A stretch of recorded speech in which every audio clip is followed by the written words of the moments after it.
Today I'm going to show you how I'm making the acoustic panels that I am going to put in my recording space here. These are the materials that I use from everything that I list in the description. They will make 2 frames. You may need more, so adjust as necessary. Let's make a panel. First step is the tools that we're going to need. A straight edge of some kind. You can use a power saw, but I preferred using this handsaw for most of my cuts. Drill. A small drill bit for making pilot holes. A screwdriver, or a screwdriver bit for the drill, a tape measure of course, and these sawhorses, which have been brilliant for me, some gloves for working with the insulation. I have this power sander, but sandpaper would work just fine by itself, a staple gun, and some staples. Next, the actual materials for the panels themselves. To make one panel, I bought 2 8-foot pieces of 1x4 common board, just cheap lightweight wood. I'll cut these into the pieces of the frame. There will be 2 47-inch pieces for the sides and 2 24.5-inch pieces for the top and bottom. I also bought a 10-foot 1-inch by 3-inch board that'll be cut into the pieces for the back brace and the 4 corners for each panel. For the backing, I used some breathable weed barrier fabric, a box of number 6 deck and fence screws that are 1 5/8 inch long, Roxol or rock wool safe and sound insulation. These are 2 feet by 4 feet bats, 8 come in 1 pack. And to cover the panels, I used burlap from a local fabric shop, and I just bought enough to make several panels. And you can see it's very breathable, allowing the sound to travel right through and into the insulation. All right, let's put together a panel. I'll start by creating the basic frame. Take one of the 8-foot 1x4s and measure out to 47 inches and make a mark. Then on that same piece of wood, measure out 24.5 more inches and make another mark. And what remains will be the other 24.5 inches that you'll need for the top and bottom. Repeat these measurements with a second 1x4 to complete 1 frame. And if you're building 2 frames, cut a third 1x4 into 2 more 47-inch pieces. Take the 10-foot 1x3 and mark off 23 inches twice to make 2 back pieces. Then make marks every 9 inches to give you enough corner pieces to make 2 frames. Then make your cuts, and you now have the pieces for the frame. Next, take the 24.5-inch pieces and make marks at 1 centimeter in from the cut sides and 2 centimeters from the other sides, and drill your pilot holes in each of those spots.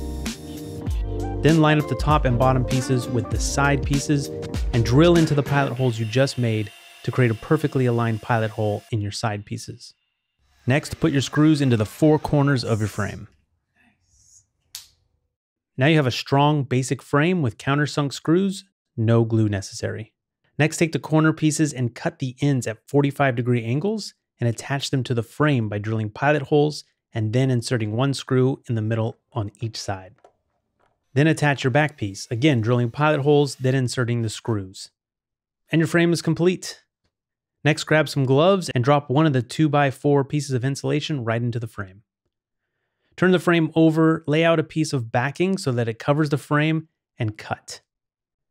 Then staple down the backing, placing a staple every couple inches for a tight fit and trim off any excess. Next, lay out a piece of burlap or whatever material you're using to cover your panels, and make sure you have enough material to wrap around the ends, leaving a couple inches of overlap to work with. Then cut your covering. To attach the covering, start at one of the ends of your panel, overlap the first side and staple in the middle and each corner. Go to the opposite side, pull tight, and do the same. Then go to either side of your panel and repeat the same process, always remembering to pull tight as you staple. Flip over the panel and make sure you have a nice tight fit. Turn it back over and get to work inserting a staple approximately every inch until you've gone all the way around the entire panel. For the corners, grab the excess material, pull tight, and fold together to create a 45-degree angle, then pull that over the top and bottom corners to create a tight, clean corner, staple down, and trim off the excess on the back. To create some space between the panel and the wall, I used 1 1/4-inch cork bottle stoppers, simply drilling a hole through the middle and into the corner piece of the frame, and with that, you have a beautiful acoustic panel. To hang these on the wall, I used a lag screw to go directly into a stud and then another long screw into a wall anchor so I could space these as far apart as I needed them, leaving a couple inches away from the wall. I made a couple of crude holes in the back for the screws and then put the panels in place. I didn't list the screws in the parts section because you can attach these to the wall any way you see fit. And you'll see once I've put this on the wall that the cork stoppers and the screws being out from the wall a little bit created a gap between the panel and the wall to create more space to catch those reflections. All right, that's how I made the acoustic panel that I'm using here. Let's put them on the wall because you're not hearing audio with any panels on the wall, but let's check that out. And now we have a couple panels on the wall. It sounds to my ear like it's making some difference. That's because there's panels right here in front of me. So that should definitely help. And the rest of this space still needs to be treated, which means a lot more work for me. But if you have any questions left over, everything's in the description. Definitely see the post on my website where I wrote up the entire process and ask your questions in the comments. I'll see you next time.